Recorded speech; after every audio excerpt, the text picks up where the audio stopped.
So there's a way to get 150,000 runes in Elden Ring without really doing any fighting at all. If that already sounds too good to be true, you can also do this at any point in the game. Even if you've just started your journey, you can pretty much travel straight to these locations and get your runes. This method manipulates certain bosses in the game that would usually be way above your skill level at the start, and allows you to take them down with nothing but a bit of patience and evasion. So this video is going to be showing you in detail where to find these bosses and how to defeat them for some easy runes.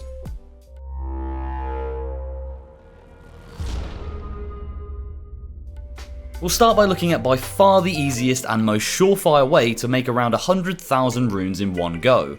You can do this by defeating the Elder Dragon Greyoll. It might sound intimidating and maybe even impossible at a low level, but believe me, it could not be easier. Before I get into telling you where to find this boss, make sure that you either have a blood loss weapon, or if you're just starting a new game, choose to be a samurai, as their starting weapon will work for this. You'll also need to have unlocked the Spectral Steed Whistle and have access to Torrent. First, you'll need to find this boss. You can do this by visiting the Gatefront site of Grace and heading south all the way over this stone bridge. As soon as you exit the bridge, turn left and follow this path for a fair amount of time. Eventually you'll come to another bridge, but this time you'll be passing under it. There are lots of enemies walking around on this journey, but you'll be able to avoid them all pretty easily. Even if you do get into a fight with one of them, they're not too hard to take out. After exiting through the bridge, you'll see a giant walking around ahead, which you can just run straight past. Carry on a little further and you'll reach the third church of Marika, where you can rest at the site of Grace. You can also pick up the Flask of Wondrous Physic, a Crimson Crystal tier, and a Sacred tier. Once you've collected all the items available here, go round the back of the site and you'll find a portal hidden in the wall. It will simply ask you if you want to travel to another location, which you say yes to. This takes you to a much harder area of the game, where if you try to take on some of the larger enemies, you'd have little to no luck. As soon as you get to the new location, do not turn around. Just walk straight up to the door and go inside. Now rest at the site of Grace here and you can be on your way. This statue outside is actually an extremely hard boss fight, so mount Torrent and sprint straight past it for your own safety. Keep following this path until you reach the stone bridge with a dragon on it. You'll also want nothing to do with this boss, so just run straight past it. Exit the bridge and follow the path round to the right. Run straight past the minor Erd tree and down the path to the right. There'll be a couple more dragons here, but do the same thing and just run past them. As you reach the end of this path, turn left and head up the hill. This is where the Elder Dragon will be, but you don't want to challenge it just yet. Run past it and around to this site of Grace, then rest here. Now you're finally ready to farm those runes.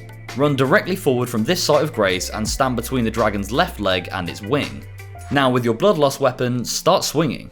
This process is by no means quick, but you'll now realise how important it is to have a blood loss weapon, as without it you'll barely do any damage. Every so often, one of your blows will hit extra hard, making this fight so much more bearable. There's actually no way for Greyoll to fight back too, as the dragons around him cannot kill you from here, so he's literally a sitting duck. You can simply swing away until you defeat him, and the reward will be around 70,000 runes. But if you use a gold pick or foulfoot whilst doing this, which is an item that increases the amount of runes you get from enemies by 30% for 3 minutes, you'll actually get close to 100,000 runes. To get one of these, you'll need to buy the Missionary's Cookbook from Patches, which will allow you to craft them. Once you have this, crafting them isn't so easy.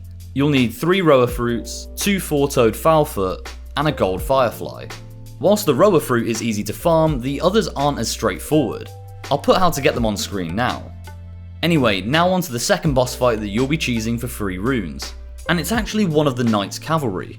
If you rewind back to the long stone bridge where you ran past the initial dragon Greyoll, you can turn left this time and encounter Len's Rise.